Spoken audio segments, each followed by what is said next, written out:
Across the multiverse, there are a host of powerful warriors and mages. One lone man travels between these worlds, seeking just such warriors. His search leads him to 3 planes. A marshy swamp on Eldraine, full of mystery and danger. A fiery, devastated landscape in one of Kaldheim's 10 realms. And a ruined village on the wild plain of Zendikar. To each warrior an offer was made. Fight for this man, and in return he would grant them each something they seek. Every offer was accepted, and each hero was led to this traveler's home plane of Kylem.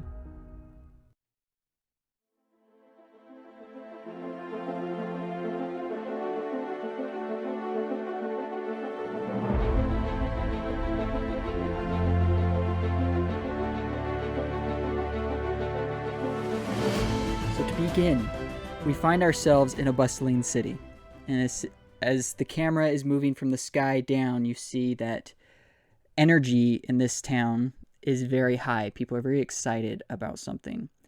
The camera is going to wind through the buildings and the people. You hear chatter about a competition and wonder what's going to happen this season.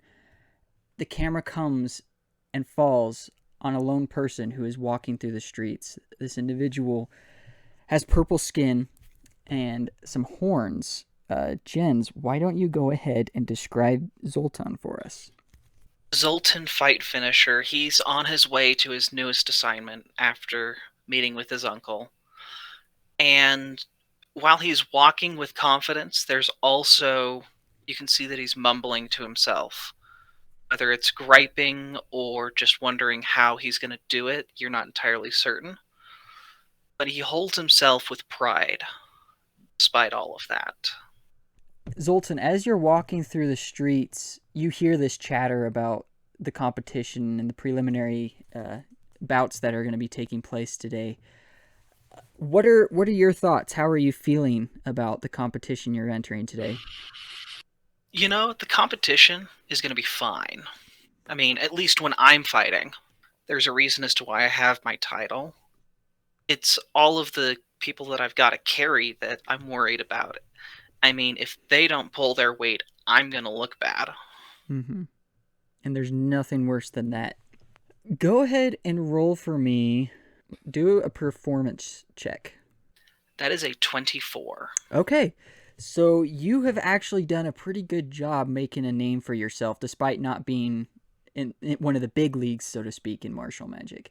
So as you're walking down the street, you're kind of mumbling and griping to yourself, and you hear off to the side, you hear a little boy talking to his mother and saying, Mommy, is that one? I think that's one of them.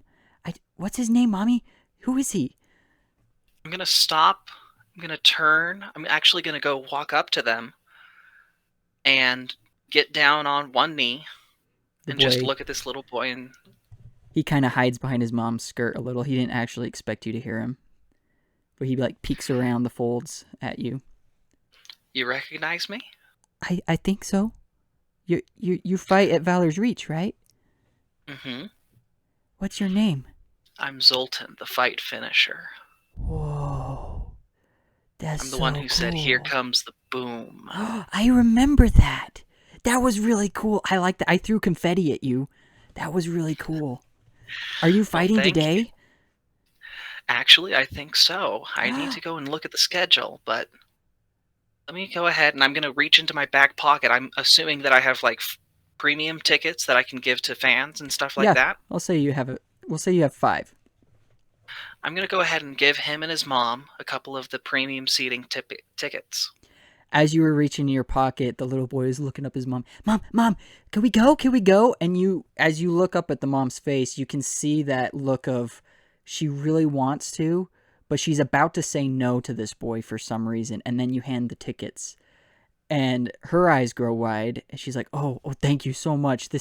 You don't know how much this means to us. And the little boy's like, yay, I get to go to the match. Yay. Thank you And he is ecstatic.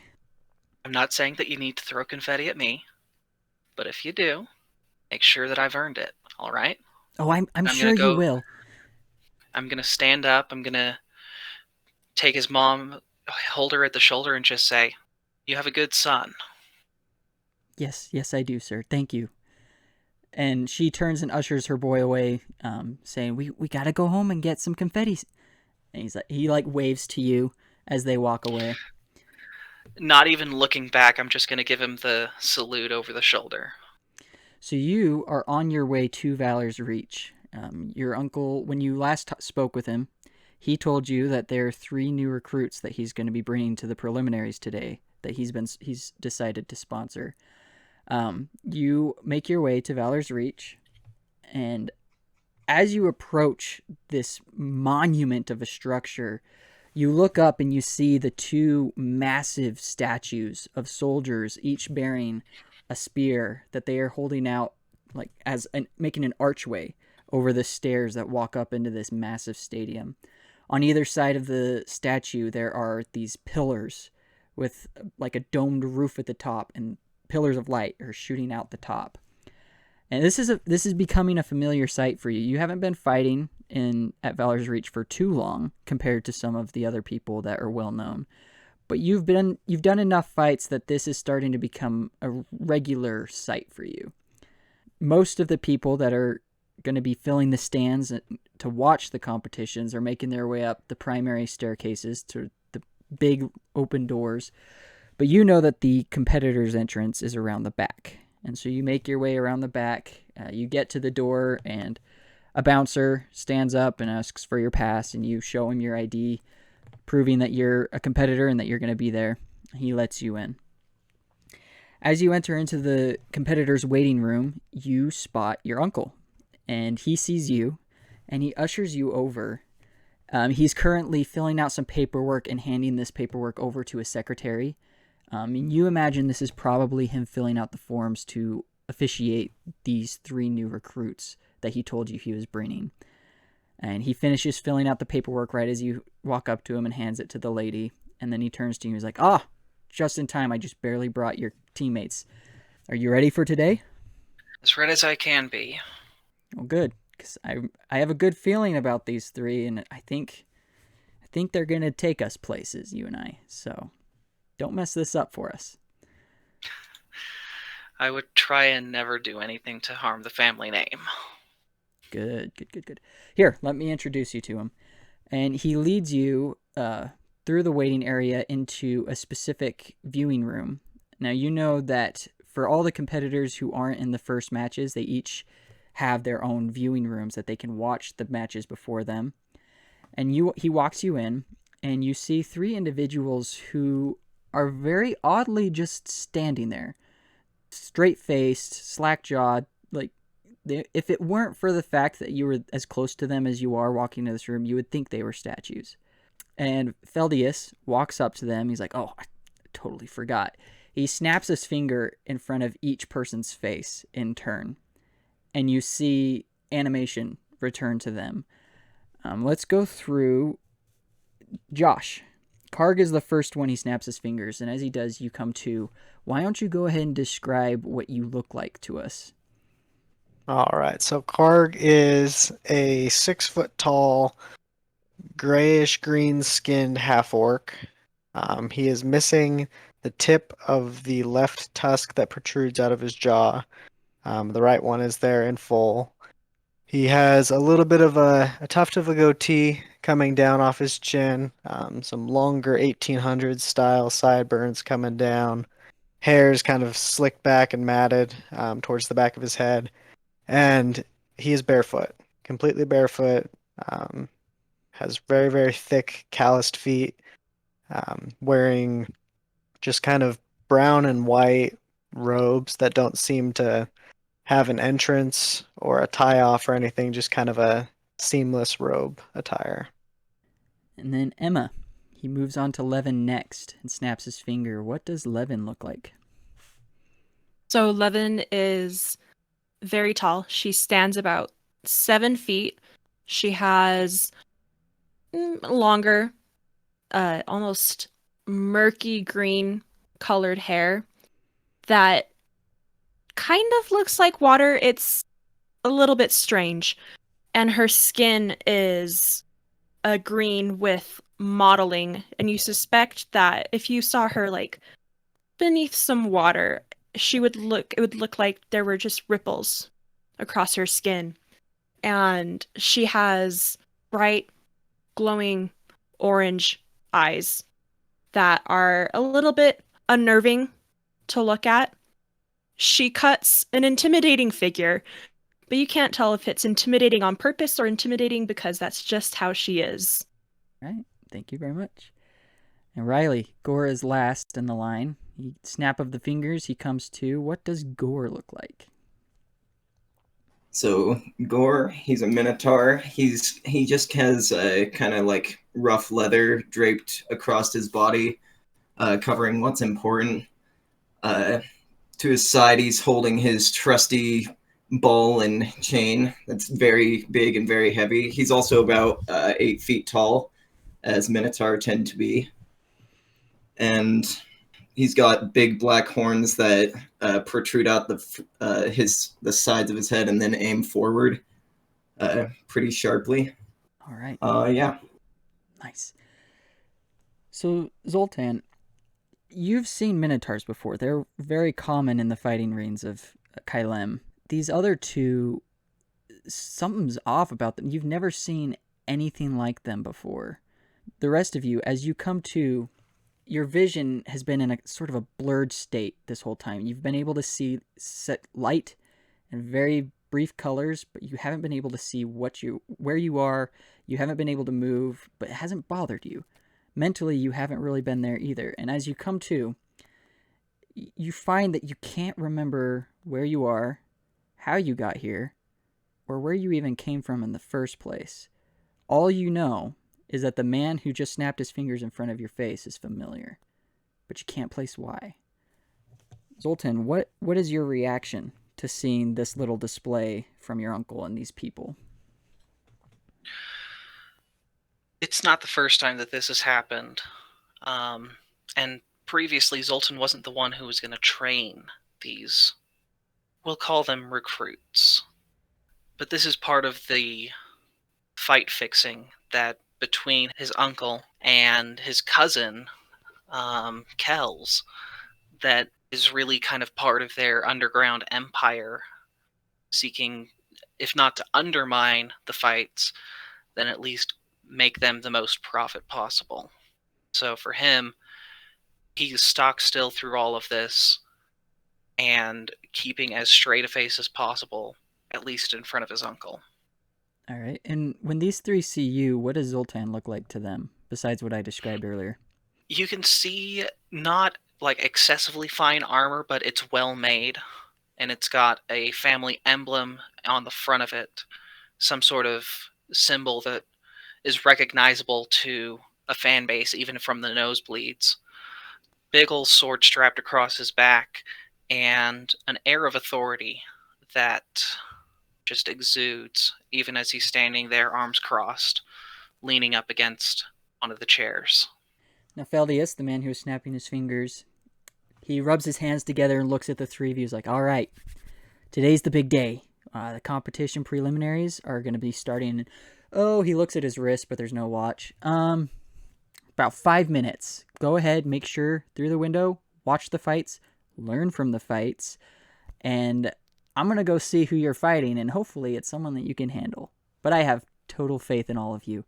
Zoltan here is going to show you the ropes. He's going to explain what's going on, do everything he says. Unless it's wrong, don't do it.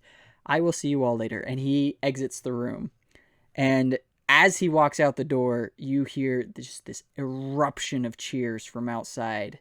And as you guys look out into the pitch, you see that in the center of this arena, there's this flat, just stone like area where the fights take place. You watch as the air around the center of the arena starts to ripple and shift and change, and suddenly it's not a stone platform anymore. You see a forest. There's this huge, tall tree reaching up into the sky and a rippling brook that runs through. And you watch as an announcer walks out onto the field and starts announcing the beginning of the preliminary competition. What are the four of you doing in the meantime? Three of you just very jarringly showed up at a place you don't recognize, and one of you is not the happiest to have been pit up with this team. Karg is just kind of a little in shock because he's not one to not remember what's happened. Mm-hmm. His people are literally the historians of his world, and so keeping track of what's going on is kind of in his blood. And he's kind of just taking everything in, looking around, really confused as to the guy that just snapped his fingers in my face and why he's walking out the door, just kind of looking around at everybody, not saying anything. I would say that Leven looks incredibly on edge between the loud noise and the discombobulation she's experiencing, not knowing where she is, not knowing who these strange people are. She's not making any sudden movements right now, but she looks very tense, and it's almost like she's gone back to being a statue and is just quickly analyzing the room, trying to make sense of things as fast as she can. I'd say that Gore's steps slightly back so he has a view of everybody, and he's just folded his arms and he's just sizing everybody up at the moment, but especially Jinza's character. So, leaning, not even looking through the window, Zoltan's just going to say, okay, you probably have a lot of questions. Let me see if I can get some of them out of the way. First off, I'm not here to hurt you. This is called Kylum, and you have been forcibly recruited by my uncle to join in the fights. I will do what I can to help you and to protect you. Forcibly recruited. What is this, slavery? One step above, but basically. You said it was called what is Kylum? All of this. And he just gestures openly and continues on, almost disregarding the question. Basically, so Kylum is this whole area. We are currently up at Valor's Reach. This is the main stadium. This is where the biggest fights happen, and where the most glory is earned. I don't know where you're from. I don't particularly care. I'm here to make sure that you actually stay alive. Now, Zoltan, you know that in this competition, it's never about killing each other. The people of Kylem relish in their rich culture of their society, and they relish in the fact of competition, but they also believe in peace. Like, this place has not experienced a war in a very long time. So you know that in the competition, even if someone gets close to death, there are interventions that take place so that people don't die. I'm not saying you have to tell them that, but you know that. I know, but if they are acting like they're fighting for survival, it's going to be all the more rich. Fights generally happen as either singles, doubles, or teams. If I were to guess correctly, we're going to be fighting as a team today. So, What do you gain out of all of this? reputation, like I said previously, glory, and ultimately to get on to bigger and better things. Can we leave? I hope so. That was not yes or no. That's because I don't know. Who does? Probably the one who did this thing. Do not snap at me. I'll try to refrain from that. I was just emphasizing my point. As you guys are talking, the door to your viewing room opens up, and 4 more individuals walk in to start watching the fight. For the players, I threw pictures of them up in maps and character art, but I'm going to go ahead and describe them. Gore, you see another Minotaur walk into the room, and he glances at you as he does and just sort of nods with a snuff of his nose. He's wearing silver armor that has a lot of red embellishments across it, and he's carrying with him a very, very large hammer. Followed quickly behind him is a very short green creature with absolutely enormous ears, who is chattering incessantly to the Minotaur. And then following behind them are 2 women, one a human, one an elf. The human has green hair, short just down about to her neck level, and a silver armor piece with a green cloak. And the elf has long blue hair with a very fine-looking dress with green highlights that the two of them are speaking quietly to each other. And the two girls look at the rest of you and smile, but don't say anything as they move to the other end of the room to start watching the fight. I gesture towards the seats. We might want to sit down. I can explain the rules as we see it happen. Now, Karg doesn't have any memory of anything before meeting this uncle person or any memory of how he got here. Does he remember home? That kind of stuff? No, you remember absolutely nothing before the finger snap in your face. All you remember is that the man who was doing the snapping seemed familiar and was probably the reason you're here. Okay. For you three, anyone who has a wisdom score over 14 and up, go ahead and roll for me a wisdom save. Does that include me, or? No, just the other three. Dang, I have a 13. That would be a 9 for Leven. All right, 9 for Be Leven. a 16 for Karg. Okay, so Leven, you know that you're forgetting something. You just don't know what it is.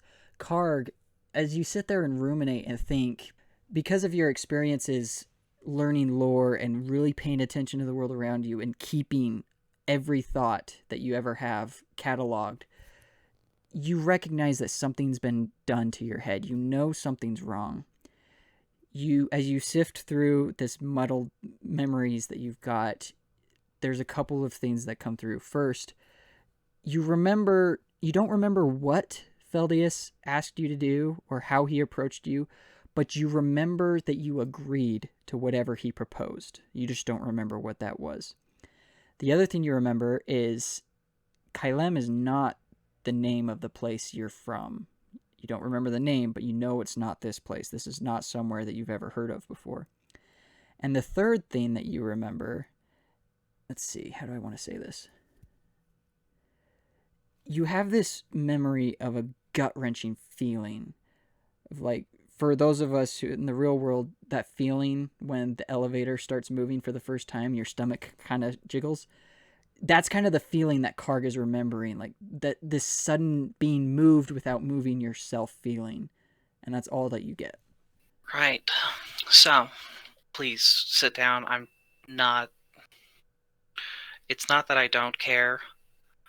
I don't agree with my uncle's practices. And let me just say, this is as hard for me as it is for you. Gore just kind of like snuffs his nose like bulls do, like. Do I believe him? Go ahead and roll an insight check. Okay. That is 15. 15. So yeah, you can tell as he's talking to you, he genuinely doesn't agree with his uncle. Whatever it is that his uncle does normally, it doesn't sit well with Zoltan. And you believe that he doesn't want to hurt you guys. He just doesn't want to be here either. Karg will not sit down, but he will watch. He'll just stand there with holding his staff, watching the fights. Leven will sit down somewhat reluctantly, but she'll sit. Yeah, Gore will also stay standing.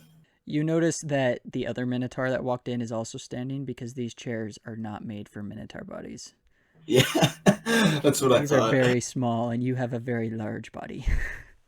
Before Zoltan starts explaining, Karg, and for whoever else is watching the fight, you watch as on either side of the arena, the really tall tree I mentioned is right in the middle, and on either side, you see 4 people enter onto the stage, or onto the arena on either side, and there's this light up in the sky that flashes 3 times before turning green, and then you watch as the people on the field dart into action.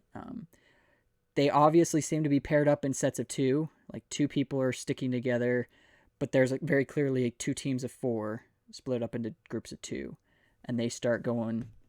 So, as the fight proceeds, Zoltan explains just kind of the basics of the rules. That this is combat, and so the goal is to hit the enemy. And the flashier that you do it, the better a score you can receive. Considering that the teams are broken down into pairs, and looking at, we could do team standing and team sitting. Does that work for everyone? Have I ever seen, has Karg, like, does the sight of a Minotaur feel really, really weird to Karg? I Like, cannot is this like a remember. completely alien thing for him? No, you have seen minotaurs before, Very cool. and so like you don't think anything of seeing them here, but there's no like unsettling feeling. Like they aren't weird to you. You just sort of accept that yeah, these guys Okay. are a thing. If I'm going to fight, I suppose I will fight with the one who also has horns. That is a good point, though. Leven, you have never seen something like this before. You do have that sort of unsettling, like, I don't think I've ever seen that before. Not necessarily like, what the heck is this thing, but just sort of a, huh, interesting. That's, I think that's unusual. She'll make a mental note to ponder over it later. So, any objections? Yes, Sounds to fine all to me. this. I heartily agree to your objection, but we're stuck here. Every single one of us. Does he seem bitter about that fact? Like genuinely bitter? Go ahead and roll me an insight check. I will do that. And as you do that, anyone who watches the fight, you'll see as one human man starts running up across a large root of the tree to cross over the river. And you see this flash of green light as his spear tip starts to glow, and the tip itself almost seems to grow twice its size as he like comes down for a plunging strike on a dwarf. And the crowd goes wild, and you see puffs of confetti as audience members are throwing this confetti into the field. That Yeah. just seemed unnecessary. It's 13 entirely plus 2. gratuitous. Agreed. Yeah, 13 plus 2 for the insight, 15. 15. Yeah, you can tell that like it seems that he's probably more annoyed at having to deal with you three than he is with being here for the fights. So the other people in the room, are they not paying attention to us? Are they like checking us out, or are they just more interested in the fight that's happening? I'll say as you glance over at them, the Minotaur is just sort of sitting there. He's looking out at the field, but it doesn't seem like he's observing it necessarily. Like he's watching, but not really gleaning anything from it. While the little goblin beside him is like jumping up and down to see over the railing and is like chattering like, "Oh, did you see that move? Oh, that's pretty cool, but I bet I could top that guy. Oh, nope, that was a mistake. Oh, that's going to cost him right there. You see that? They're going to lose." And the two women are both very calculatively watching the fight, and you see the blue-haired one sort of glances over at you occasionally, like you as a collective, but none of them have said anything to you. If this is a competition, how do you know who wins? You see who has the most points at the end. And Zoltan looks pointedly over at the other group and says, "Unless I miss my guess, that's our competition today. In terms of what the field will look like, that's a better question." I mean, I think it is very important to understand how you rack up points, but if you want to piddle about the field, that works as well. Points can be earned from earning audience favor, from hitting the enemy, taking down an enemy, just basically making it all look good. And as he says that, you hear a combination of cheers and boos from the audience. As you look out, you see that there is another Minotaur on the field that is knocked over another human soldier. And he's like raising his arms up like, yeah, yeah. And as he's doing that, the human has spun his glaive around and nicked the back of the Minotaur's legs. You see the Minotaur go down on one leg. And as you watch, you can tell that the confetti is being thrown in response to the human, and a bunch of like rotten food and stuff is getting thrown in the direction of the Minotaur, although none of it's quite making it to him. You see, like that, celebrating too early, that's a bad thing. Never giving up. That's a good thing. I can respect that. Is your uncle the only one getting paid from these battles? There's a variety of parties that get paid. My uncle is one of the ones that will get paid from our fight in particular, but in terms of who else has their fingers in the pie, your guess is as good as mine. So what happens if we intentionally throw the fight to not make your uncle any money? Then I get punished. And probably you too. As Gore says that, the little goblin on the other side of the room just laughs, very obviously having listened to your conversation. And he's like, no, by all means, throw the fight. It'll make me look good. Or maybe it won't. Wait a minute. No, don't throw the fight. Then I won't get to look good. Leave us, you cretin. And his Minotaur friend, when you say that, turns, and the same bullnose thing that you mentioned earlier, he does that and grips his warhammer very tightly and says, "Don't talk to him like that." Save it for the field. And I'm going to use my Conquering Presence. Oh, okay. What does that do?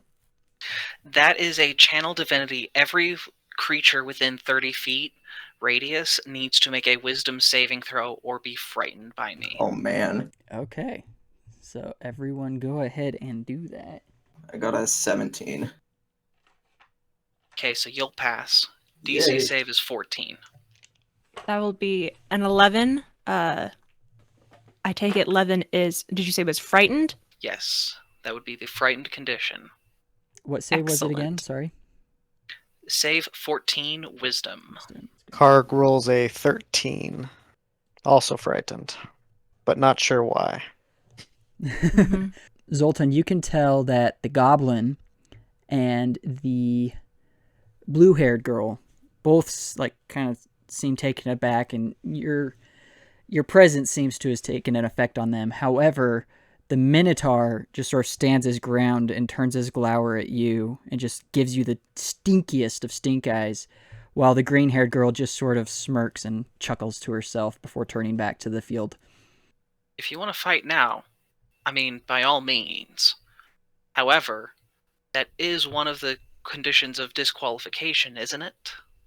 The Minotaur just glares at you and then turns back to watch the fight. And the blue-haired girl just sort of like looks around at the rest of her teammates and is like, okay, and also turns back to the field. Little Goblin is now Zoltan actively turns standing behind the Minotaur's legs so that he's like hidden from you. And Zoltan, as he's turning back, just basically, I thought so. And continues watching the fights with not even genuine pleasure, as I proceed to take a short rest to recharge that.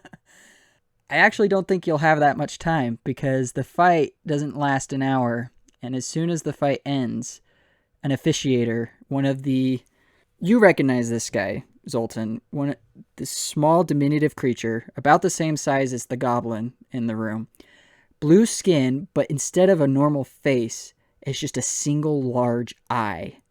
Zoltan, you recognize this as forgot the term. Shoot, what was the term? Hashtag Googling. Definitely not a beholder. No, definitely not a beholder. No, there's in not this 12 guise. eyes. There's just one. They're cousins, Mhm. distantly. This is a baby beholder. What are those, like the gazers that you can get as a Homunculi. pet? Those are so cute. These are homunculi, and you know, Zoltan, that these guys are responsible for making sure that things don't get out of hand. The rest of you may, now that you've seen one of these up close, you recognize that the entire arena is circled by these little guys. They just seem to be watching intently at the field. But he walks in, and he makes some hand gestures. Those of you, so Zoltan, you recognize this as the homunculi sign language saying, "It is time, come with me." And he leads you out. A different homunculi grabs the other team, and you're led down separate corridors. And you are now making your way down to end up on the field. And as we're walking, Zoltan's going to look at the team around him. he's going to drop the commanding presence, and it only lasts for a minute maximum.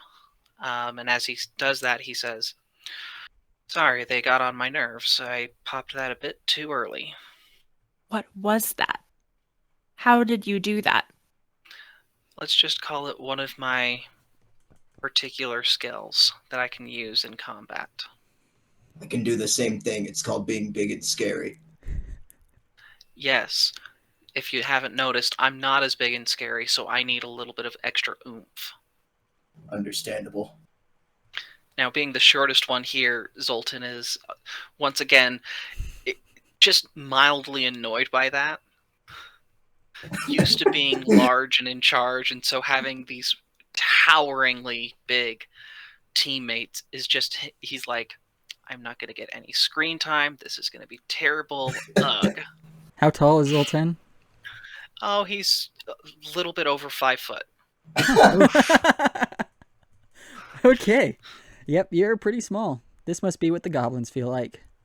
All right, so you guys are led out. You're not quite on the field yet. You're in a corridor, and you can see out onto the stone platform.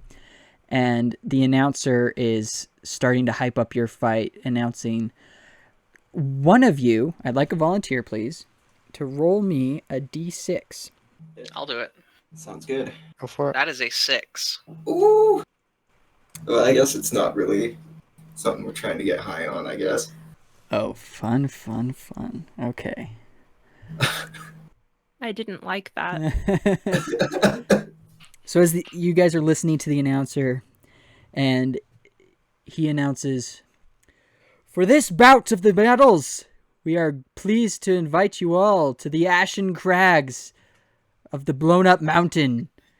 And you watch as the field in front of you warps and does that air quiver thing, and the stone turns black and craggy, and this peak right in the, or not right in the center, these like jagged peaks start to rise up on either half of the field, and this river of lava starts snaking its way right across the middle of the battlefield.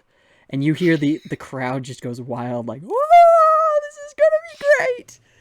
And the announcer continues, for this match, I am pleased to announce our combatants, Grishmer the Dagger. And you guys see across the way, the goblin steps out onto the field and is like dancing up and down and hyping up the crowd. And his partner, Boulder the Hammer.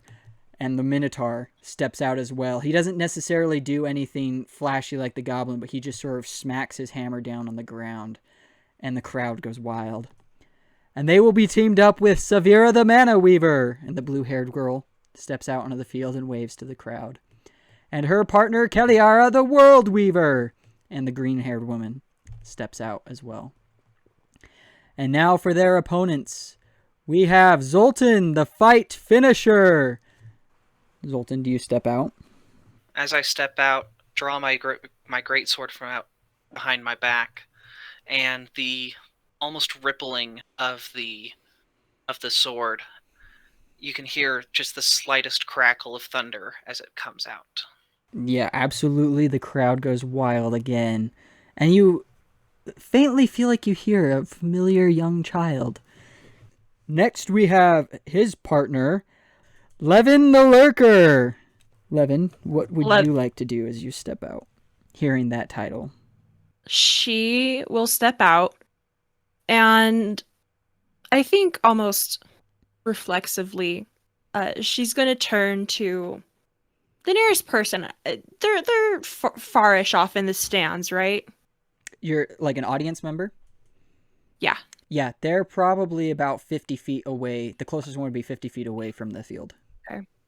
She's just going to kind of turn to face the stands, and she kind of snarls, and you see these very sharp set of teeth, and she lets out like this hissing almost noise, and they start to drip green acid, and that's using the cantrip Primal Savagery.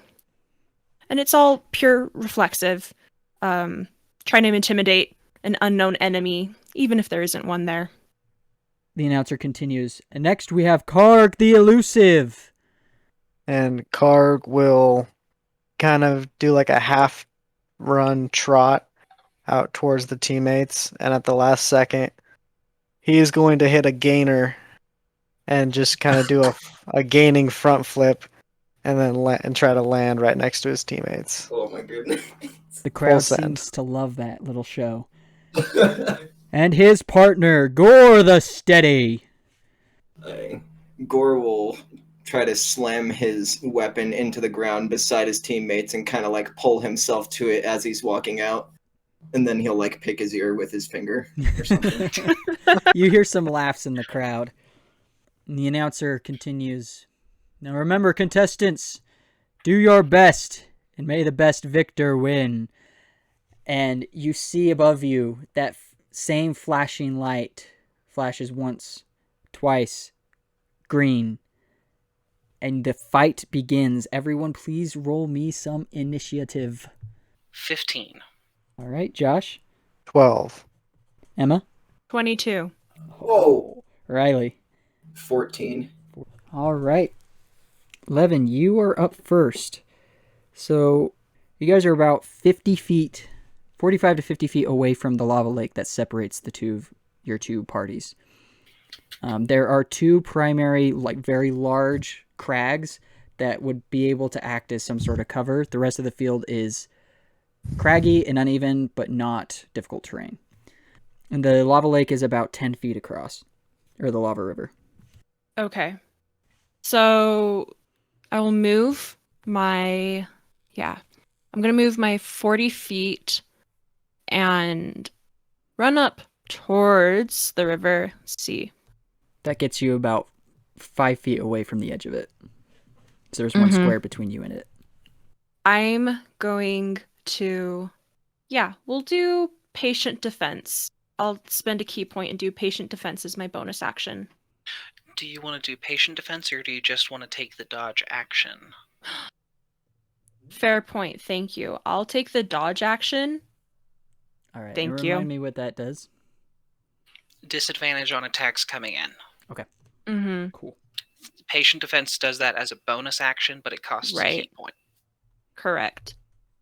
We'll do that. And then action, dodge. And we'll wait. I'm not taking the first stab at things. Next is Kaliara. So you're going to see as the green-haired girl is going to move forward just a little bit so that she has a good, clean view of... Let's see, actually, what's the range on that one? Trying to think tactically because I'm not playing just a bunch of mindless goblins. She's going to move towards her crag so that she has a shot at Gore and is going to cast Entangle. So let's see. 20-foot square starting at a point from a point. Oh, she's going to get a couple of you with that, actually. Yep. Next save, correct? Pretty sure it's strength. Yes, it's a strength save 13, and that's going to get both Zoltan and Gore. I got a 13 pass. All right. Oh my goodness, I got a 12. Okay, so Gore, you are currently entangled until the spell ends. You are restrained, and you can use your action to make a strength check to get out again on your turn. But other than that, you are stuck where you're at, and that area is now rough terrain. All right. And that is going to be her turn. So that puts us at Jen's. Zoltan, what is he doing?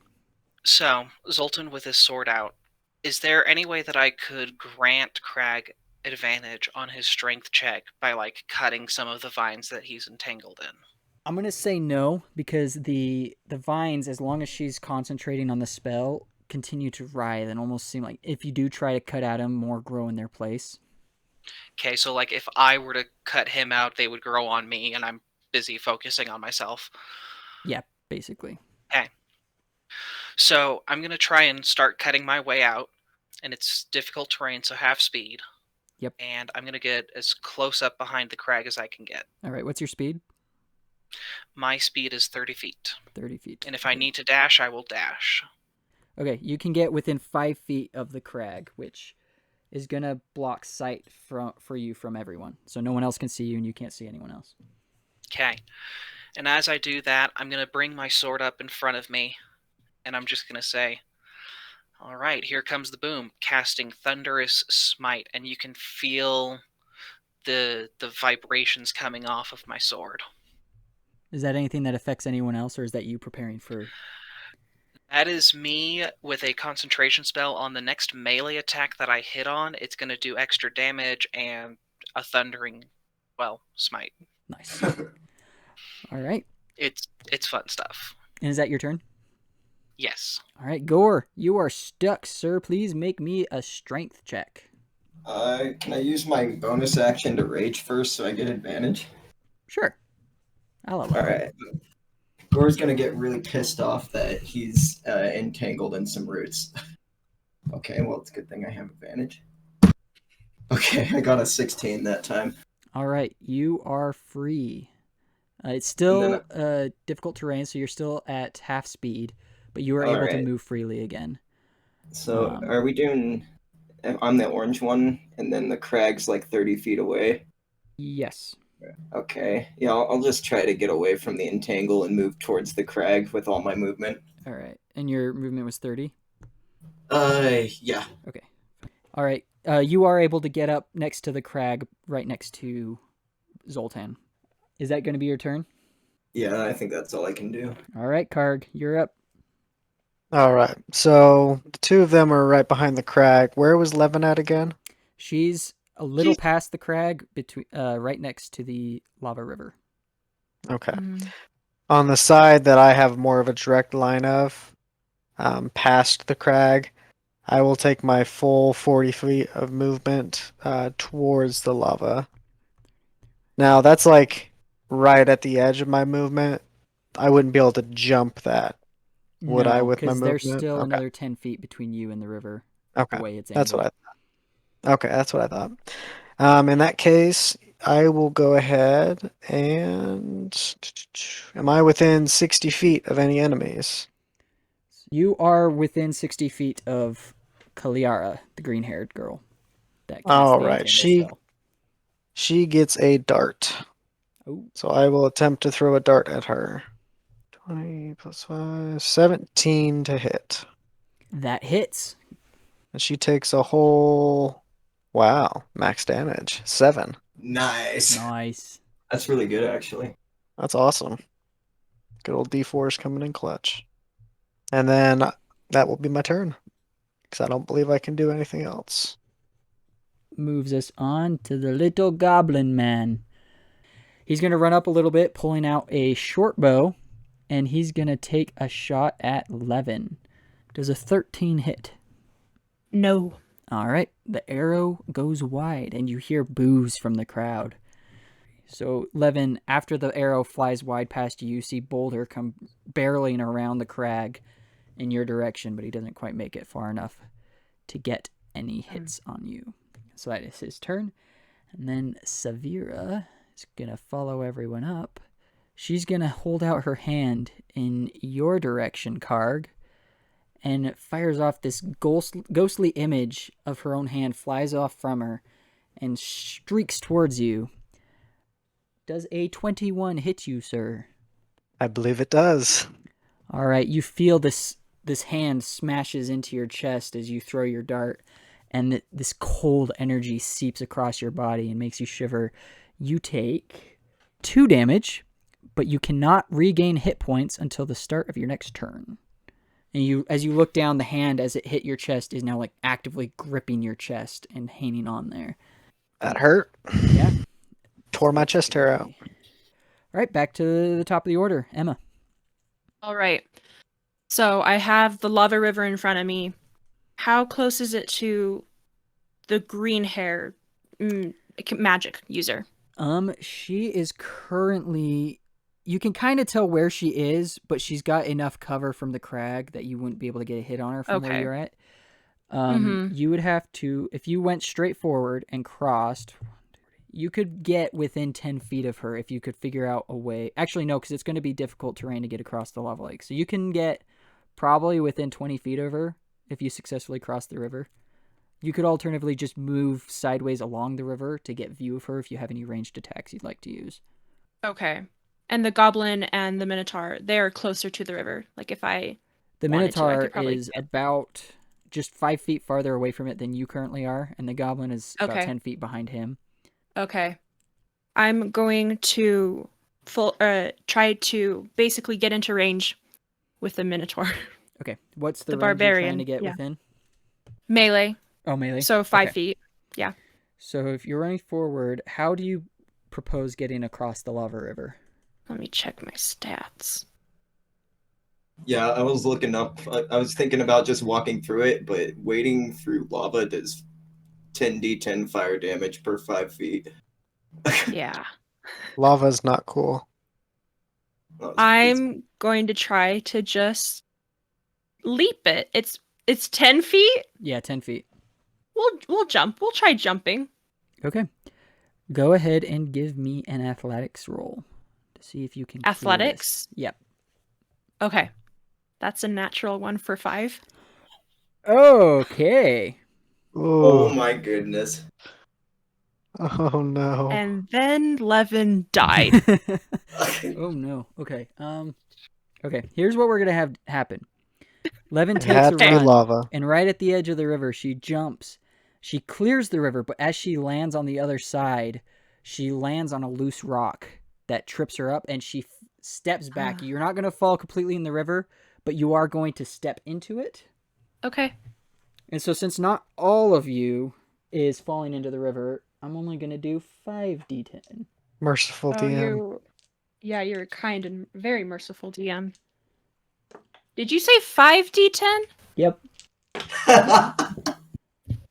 Okay, cool. That's resisting damage. We probably Better should have than had someone 10. else roll for the terrain. My luck from carrying stats, from rolling stats carries over to today. I was rolling them and I got, no joke, I rolled 4d6s and they were all 1s. Oh my goodness. How much HP do you have? I have 29 HP. So here's what's gonna happen. You Okay. stumble on this rock and you fall back, and your leg starts to go into the lava, and you feel the searing, burning pain up your leg. At the same time, you see off on the edge of the field, one of the homunculi makes a hand motion, and this magical energy surrounds your leg and lifts you the rest of the way out of the river. So you're only going to take half of what I rolled. So it's going to be 17 damage. However, Okay. your team loses 5 points because homunculi assistance was needed. Okay, cool. Fair enough. Rough. So you hear from the That's audience, you're fine. like, oh, ooh, and you... And a scathing burn on on Leven as she attempts to cross the river. Yes. What, But they're not you are gonna throw successfully confetti at them? across the river, and I'm going to say your movement ends there, and that's your turn. Okay, that's fine. That's my way of making the natural one still hurt, No. but not kill you. Thank you. I will take that. Kaliara is next. She is going to drop concentration on the entangle. She is going to move 15 feet, 20 feet over so that she gets sight of Zoltan. And she's going to cast a spell that draws a silvery white beam of light down from the sky directly on Zoltan, casting Moonbeam. All right, Zoltan, I need you to make me a Constitution saving throw. Not my worst one, but not my best. That is a 12. 12. All right, you do not make it. So this searing energy falls down around you, and you take... Nope, that's it. Okay, you're going to take 10 damage. 10 radiant damage. And that is going to be her turn. So there is now an active Moonbeam. And it is now Zoltan's turn. Okay, so here's what I'm going to do. Is it just 30 feet between me and the river? 30 feet will get you within 5 feet of the river. According to long jumping rules, if I move at least 10 feet, I can move a number of feet equal to my strength score. Will 14 feet get me across the bank? From where you are currently? Yes. No. You would need 15. You could alternatively, rather than going your full 30, you could go 25. So then on your next turn, you'd be able to get the 10 feet run up to get right up to the edge of the river, and then you'd be able to make it. Yeah, but if I go 25, then I'll still be in range of Moonbeam. I don't think so, because Moonbeam, it said it was only a 5 foot. Like, it's basically one square. It's one square, but it can move. It can move. Oh yeah, up to 60 feet. Never mind. I missed that. Either way, it can. You're going to be within range if you're 25 or 30 feet. Is the mage that is doing the Moonbeam within 30 feet of me? No, How about the Minotaur? just barely out of range. Or wait, hold on. Oh You're right my there. goodness. No, sorry. I was going based on moving you back 5 feet. Yes, he is just barely within 30 feet. I am going to go ahead. I'm going to use my action and cast Command. I'm going to say, "Come here." Okay. Go ahead and... Is there anything that I need to roll or you need to roll? It is a Wisdom saving throw on his part, DC 13. It's going to be... DC 14. Natural 20. Oh my goodness. Wow. So you say, "Come here!" And Boulder just sort of like looks over at you, smirks, and then focuses back in on Leven. Well, that is my action and my movement. I've already got a thing up for concentration. Oh, wait, I need to roll for concentration. It was just 10. That easily passes. That is it for me. All right. Gore! There's a moonbeam right next to you. I'm gonna do what you were saying earlier, and I think I'm gonna try to move 10 feet away from the river. Okay. Your And range, then- your speed was 30, right? Yeah. Okay. I'll move as close to the person casting Moonbeam as I can, though. Oh, okay. So let's Like, see. towards her. Okay, that gets you within 10... You're 10 feet away from the edge of the river, and you're standing right next to Karg. Hi, Karg. Hey. I'm gonna pull out one of my javelins and try to hit the Moonbeamer. Okay, what's the range on Javelin? Oh, yeah. That's quite important. 30 is the minimum range, right? It says 30/120. Okay. So within 30 is a natural roll. If you go up to 120 feet, you roll a disadvantage to attack. Oh, okay. 30. Yeah, she's about 10 feet outside of your 30-foot range, so you will be at disadvantage, but you can't throw it at her. Oh, let's try it. Does your rage give you a bonus or advantage on your attack? It only gives me advantage on strength checks, it says. Okay. So yeah, you can go ahead and make that attack at disadvantage. No way, I rolled a 14 and an 18. So with my strength and proficiency, that's a synthetic 20 to hit.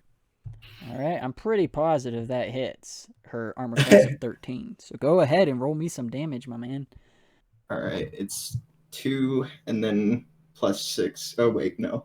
Yes, 2 + 6 because I'm raging, so 8. 8. All right. Right. Go ahead and describe what this looks like. You didn't kill her, but I'm just curious. So in the rage, he broke off the entanglement, and she's the same one who casted entangle, right? Yep. Yeah. So he kind of like locked on her and just started doing a bull rush towards her. And as he was rushing towards her, he pulled out this barbed spear and just like used all of his body force to swing it forward, almost to like as he was going on all fours, still running while he was throwing it. Nice. All right. So as you go down on all fours and you're running, you're bolting, and you narrow in on her and chuck this javelin. It sails through the air, and it strikes her just like off to the side of the stomach. So like it goes past her, deals a pretty nice little gash of damage to her side, and then impales itself in the ground behind her. And she quickly grabs onto the wound and staggers a little bit, and the crowd erupts with, "Ooh, yeah!" And you get some confetti thrown in your direction. So some part of me just wants to scream moo. All right. Josh, it's Karg's turn. All right. And I am how far away from the river? You are 10 feet away from the bank. Everyone except the goblin is within sight of you. And Gore is like charging across the river? No, he just ran up next to you, and right as he got up next to you, he launched a javelin at the green-haired girl and landed a hit. On the other side of the bank, how close is everybody to the river of lava? So the green-haired girl is about 15 feet from the bank. The blue-haired girl is 5, 10, 15, 20, 25, 30 feet from the bank. The Minotaur is 10 feet away, and the Goblin is 25 feet away. So Gore's the closest to the bank, or not Gore, the Minotaur. However, if you were to run straight forward and cross the bank, you would be closest to the green-haired girl. Okay. And she's 15 feet away, you said? Yeah, once you get across the bank, it'll be 15 feet. Or 10 feet up to, like, be next to her. I would like to try to get as close to her as possible. So I'm going to use my full 40, and I'm going to jump that river and hope for the Alright. best. What was the rules you guys were saying about long jumping? Wait. If you run 10 feet towards it, you add your strength multiplier.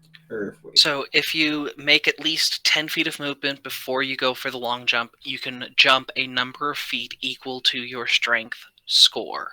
Oh, the strength score. I thought you add strength modifier on top of, like, something. All right, what's Karg's strength score? A 17. All right, so yeah, Holy. you easily clear this. So that's 5, 10, 15, 20, 25. You're getting up right next to the green-haired girl? Yeah, can I, like... Hold on, let me check something. Karg is a big boy. He's a half-orc. He's got some quads. Let's see here. Okay. Do I have enough movement to get behind her? You can get right up next to her. Okay. So that you are right next to her and within about 15 feet of her partner, the blue-haired girl. I am going to make a quarterstaff attack on her. Okay. Oh, rough. 2 + 5 for 7. I do not believe that hits. Nope, that does not hit. She watches as you run and vault over this river and sees the attack coming and ducks right at the last minute. Flurry up, flurry up. I know. Let's see. I just want to check and see if I can still do this. Okay. I am going to spend a key point. Let me click it. And I will do a flurry of blows. Woo! Oh, yeah. 19 + 5 for 24. Yep, that I think that definitely hits. hits. All right. That is going to be not bad. 4 points of damage. And I am going to impose my open hand technique, and I am going to push her. This is what I'm attempting to do. You let me know if I can't, and I will do the other thing. Okay. But he wants to try to push her into the lava. Okay. Because open hand technique, I can push someone 15 feet Whoa. if they fail a strength saving throw with a DC of 12. Okay. If I attempt to push her, could I get her in the direction of the river? So with where you're at, you'd be pushing her parallel to the river. But here's what I'll let you do. Since she ducked from your quarterstaff and then you hit her with another blow, I'm going to let you make a dexterity check to see if you can finagle maneuvering her. And if you succeed, then I will let you push her 15 feet into the river. Okay. Let me roll it up. 14 + 3, 17. Absolutely. That works. Awesome. So, yep, you push her. She is right at the edge of the river. So on your next turn, you would be able to finish the job. Okay. That will be sufficient for now. All right. That is my turn. So as you run up, you swing with the quarterstaff and she ducks, and seeing your opportunity, you spin around and you, with your palm, just backhand her to the back of the head, and at the same time push her forward, launching her 15 feet towards the river. Oh my goodness. And the crowd erupts again. They love this. They love your team. 15 feet's a long ways. Like, that's some serious monk stuff to be able to just That's insane. punch someone 15 feet. Like, that's insane. That's Bruce Lee 1-inch punch multiplied by 10. All right. So that is Karg. So now it's going to be Grish's turn. He's going to turn and level his bow at you, Karg. Sheet. And he is going to fire an arrow at you for 13 AC. Does that beat you? 15 is my AC. All right. So no. This guy sucks with a bow and needs to stop using it because he's missed 2 shots now. And that is going to lose his team a point. All right. Boulder is smiling menacingly at Leven and is going to rush up to her, raise his mighty warhammer, and Does a 19 hit? Yes, it does. Oh. It does. Oh, I have max such damage. I have such monk envy right now. Oh. How does 15 damage sound? 15? Mm-hmm. Oh my lord. I'm alive. I'm standing. Wow. Okay. No, I'm not. Actually, I'm not. Okay. Sorry. You're all Levin's good. down. So he smiles at Leven and he rushes up and he brings his hammer up and it connects right with Levin's chin and throws her back and she falls unconscious. Well, this is a good run, everyone. Oh boy. Zoltan, I'll show your myself team out. is kind of hurting. All right, that's going to be Boulder's turn. So Severa also wants to help out her buddy and is going to... Okay, now her one thing runs out. She's going to cry out as her partner gets really dangerously close to the lava river and is going to cast a magic missile at Karg. So that's going to be 3d4 plus 3. Yeah, those are brutal. And you don't even have to roll to hit with magic missile, do you? Mm-mm. No, It's an it automatically auto hit. hits. Ah, man, those are rough. It's a great spell. All right, you take 7 damage. I can live with 7. And that loses you guys a point and gain. All right. All right, Emma. I would not be able to do it now, I know, but for future reference, can a monk catch a magic missile? Or is it because it's magical you cannot?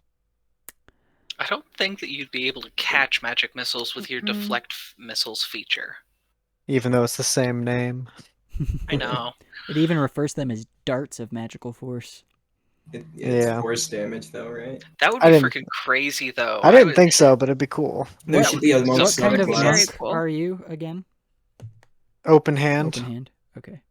Depending on the So monk he has- subclass, I would potentially rule that you could, but it really depends on the theme of the monk subclass. I don't think open hand would Yeah. be able to. And I think you could Wow. argue it later on when a monk's fists become magical themselves. That's true. Yeah, at that point, Anyways. I would probably let it. At that point, that seems very reasonable. But we are not at Agreed. that point. Death saving throw from Leven, I assume? Yes. Cool. Actually, let's see. Yeah, go ahead. It's a 19. 19. Okay. What? I can roll for that. What? It's the important stuff. Exactly, just staying alive. That is Levin's turn. So that gives us Kaliara, who is dangerously close to a thing of lava. What do you do? And she sneezes and falls in. She is going to cast Blur. No! You see, like, she stops just at the edge of the river, and she turns to Karg and glares at him, makes some hand gestures and says a few words, and suddenly her whole body starts to shift and blur, and it's hard to tell where exactly she is standing. Anyone who attacks her will now have disadvantage. I must have warlock trauma because I'm like, what? They can cast 3 spells? Oh. Alright. It doesn't look like I have 10 feet of movement, so I'm going to take a couple of steps back, All right. hold my sword up above my head, just calling out to the crowd, All right. and I'm going to take the 10 feet, jump across the river, and try to get into melee with the Minotaur. All right. I'm going to say that you can get right next to your fallen comrade within melee of the Minotaur. Okay, and this is going to be a little bit finicky. I believe that Lay on Hands is an action. I would love to be able to do it as bonus action, though. So I'm going to make sure of that really quick. Yes, I should know this right away. No, I have not played a character in quite some time. Okay, so it says as an action. Dang it. Do you have any Rip. bonus actions you can use to damage the dude? Well, I was going to attack him with my Thunderous Smite. Real quick, make me a perception check.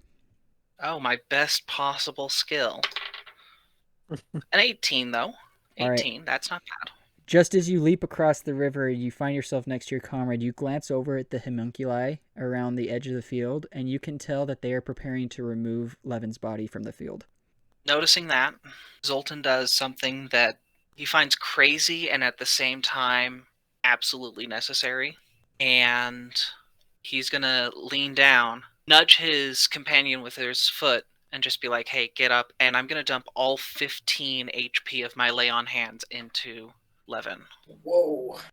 Heck yeah. Nice. So you leap Dang. across this river, and you glance over at the homunculi, look down at your partner, just sort of like give her a nudge with your foot, and she wakes up. I'm going to say she stands up so that the audience knows what happens, because I would give you inspiration for that, but inspiration in this particular battle equals a point.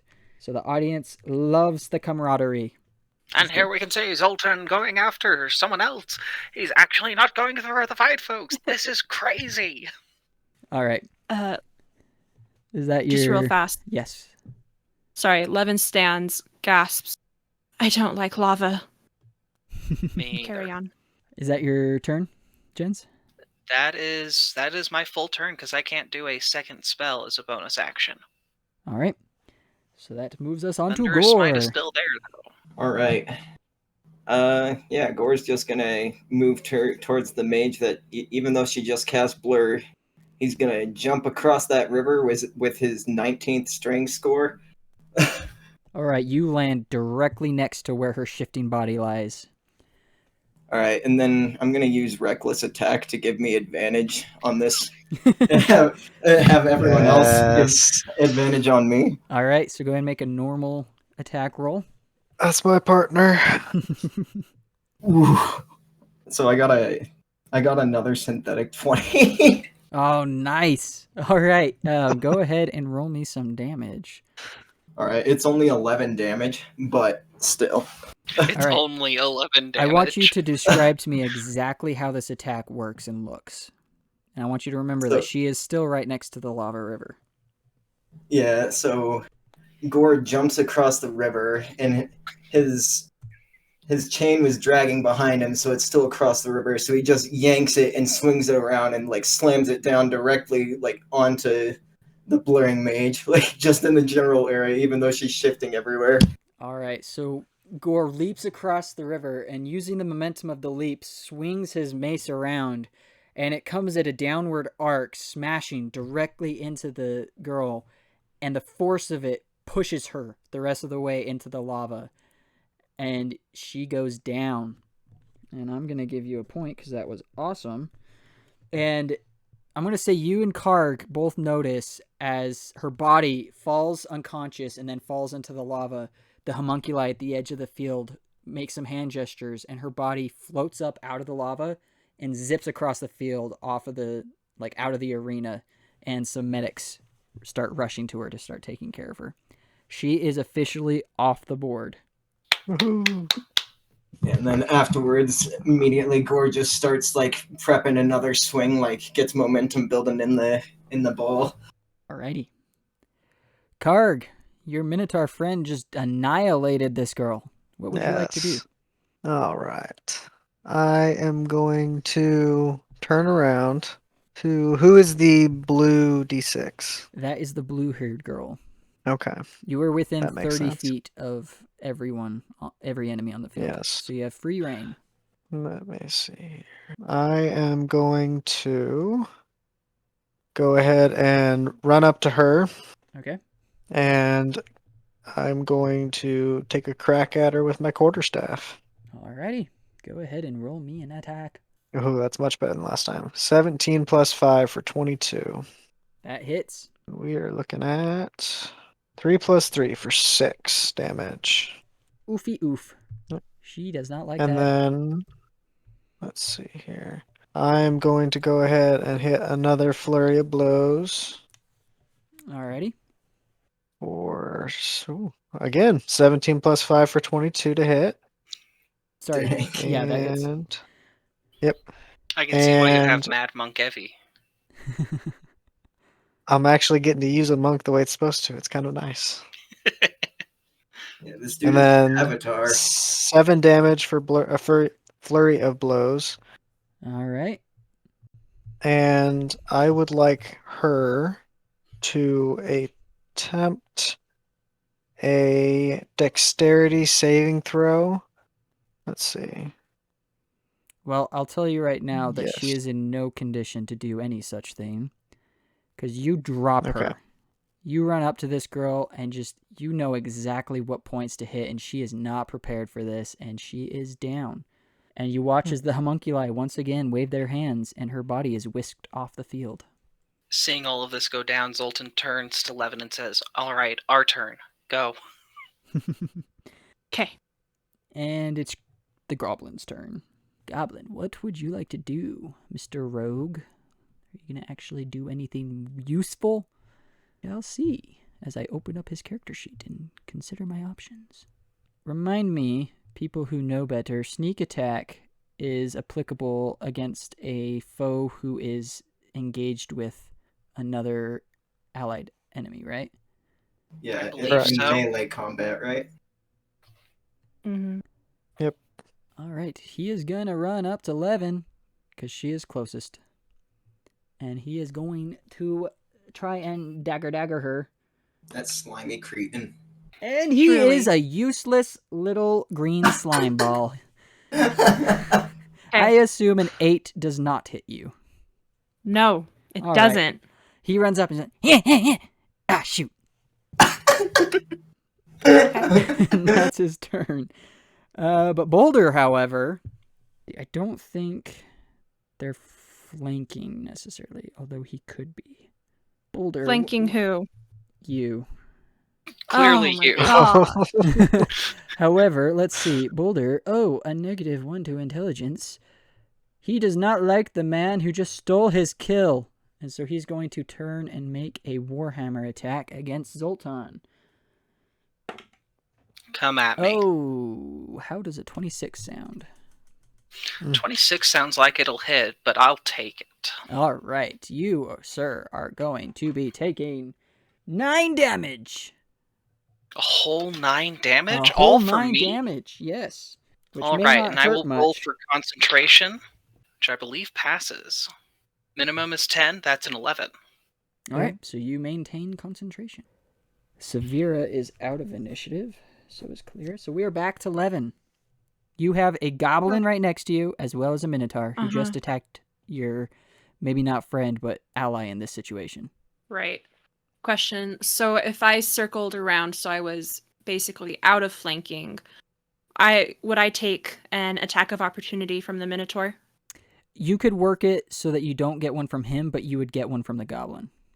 I don't want to exit out of melee from the goblin, just the Minotaur. So basically like circling around. So does that make sense? Yeah, you've got here. If that's not possible, picture. Yeah, that would be lovely. What if you were able to get into flanking him with me? Who, Yeah. the goblin? That would work. I believe that the Minotaur is right in between us, isn't he? No. Here, I'll send you the picture. Okay. Because I have a really cool idea that if this works, then it'll be freaking sweet. So this is the layout. Okay. Orange die is the Minotaur, and the green one is the goblin. Okay. And then the ruler is the river. Okay. So if you wanted... Sorry, continue. You could... I think you could... If she moved... Jens, I need your expertise. If she moved to the space directly diagonal to her, she would be... Would she still be in flanking? I think she would. So flanking is they need to be directly opposite. Okay. So you are actually not currently. So neither way could we get flanking. If she were to go to the space that you've been suggesting, where she's currently in between the two dice, if she goes to the other space where she's between the two, then I could move 5 feet and we could be flanking the Minotaur. So if she moves to the square... Oh, wait. Yeah, basically, I see what you're saying. Diagonally. Mm-hmm. And you could do that without taking opportunity attack. Yep. Yeah. Okay. I'll do that then, and I'll move. So basically, I want to be there. Right now, I want to target the annoyance, the goblin. Okay. And so Leven lets out, again, a series of hissing noises, and her basically talons on one hand lengthen even further, and they start to drip a bright green acid. And she attacks the goblin with Primal Savagery. That is a 22 to hit. That hits. Go, Excellent. go, So that's 5 acid damage to the goblin. Okay. And so she arcs her hand down and across the goblin's chest, if she can reach it. Continuing on, I would like to do a flurry of blows, because I finally can. So does she just do the poison damage, or was there any slashing damage as well? So that one is just the acid damage. Okay. It's a cantrip. And so and from isn't there, that a bonus action, or is that an action? that is an action. Okay. So I'll take the bonus action, do flurry of blows, and do 2 unarmed strikes. Alright. So the first is 24. That hits. That is 6 bludgeoning damage. And then 19 That hits as well. for 4 bludgeoning damage. Oof. So yeah, you whip around this guy between him and the Minotaur. You slash down with your claws, dealing the acid damage, and then pow pow, punch to the face, into the chest. This guy is looking hurt, but still standing. What a little punk. Okay. And is that your turn? Yes. All right. Zoltan, you want to All flank right. the Minotaur, right? Yes. All right, you are doing so. As I do so, I'm going to say, Leven, duck! And I'm going to bring my sword just sidelong into the Minotaur as though I was swinging a baseball bat. All right. So I will roll at advantage due to flanking. That is a natural 20. Woo! All right. If you roll 2 20s, this is a double crit. No. I mean, I got a 20 and then a 5, so I don't Oh. think so. Okay, so do you want me to roll once and double it, or do you want me to roll twice and add the modifiers? Roll once and double it, and then add the modifiers. So that is 2d6, which comes out to 6. So that is 12 plus 3 would be 15. My Thunderous Smite goes off, which adds another 2d6. That's 10. And he needs to make a strength saving throw. All right. And does anyone else around the strike need to, or is it just him? So there is an audible blast of thunder, and this is why Zoltan's catchphrase is, "Here comes the boom." Gotcha. As a boom, a shockwave comes out, and it's audible within 300 feet. Okay. Probably the whole of the arena can hear this as it goes off. As the vibrational energy slams in, coalesces, and causes a thunder wave. Righty. But other than being heard, anyone else around the attack doesn't get affected? Nope. He needs to make a strength saving throw or be pushed 10 feet away from me and knocked prone. Okay, we'll get to that in a second. The strength saving throw is 9. Oh, that is a failure. So he's going to Alright. get pushed 10 feet, probably tumble over my ally, and be knocked prone. All right. He's knocked prone, and it was 10 damage, right? 10, so 25 total. As your strike lands and the concussive blast of the thunder wave hits, you watch as this massive Minotaur's body flies up into the air over Leven, who has been ducking. And as he lands, see his head just slump to the side and his eyes closed, and he is down. You just so because I did have not cast... so much ahead. damage. Like, instantly. That is getting you points right there. that's a lot of damage. Yeah, that Nice. is. I'm giving you 5 points for that, because that was awesome, and the crowd loves it. That's why I'm the fight finisher. So he is out. Homunculi do their thing. His body floats away, and little goblin dude is looking around like, oh no. Well, the little goblin, I'm going to look at him and say, run. And I'm going to use my last spell, Command, to have him run. All right. What does he need to roll for that? That is a Wisdom saving throw 14. All right. I'm going to have it be at a disadvantage because he is freaked the heck out. That's a 6. Understandably. He turns and bolts towards the homunculi, screaming, "Get me out of here! Get me out of here! Get me out of here!" And you hear boos and jeers, and the crowd is not liking it. He is going to take a -5 points for fleeing, and that is the fight.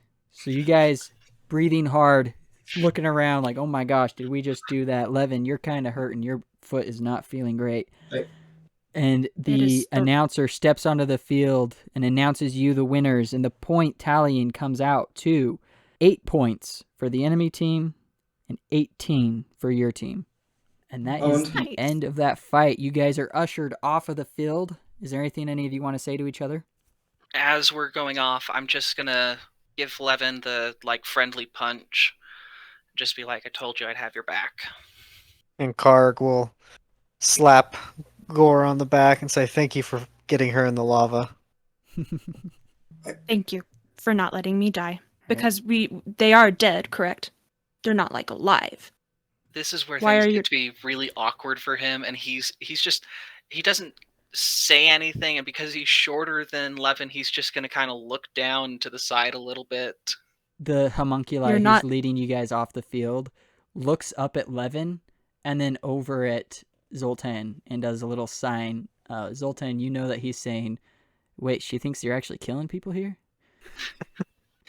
What did that little eye just sign? What's happening? Um, Why are you not saying anything? And at that moment, as you guys are led through this corridor, Feldius comes through the doors. Yes, I knew you were the right three for the job. You guys did amazing. Thank you very much. When do we get You're paid? welcome. Yes, payment. That will be made to order in just a moment. We got to head up to the observation room for the next match, and I will be able to dish out your payment there. Go ahead and follow me.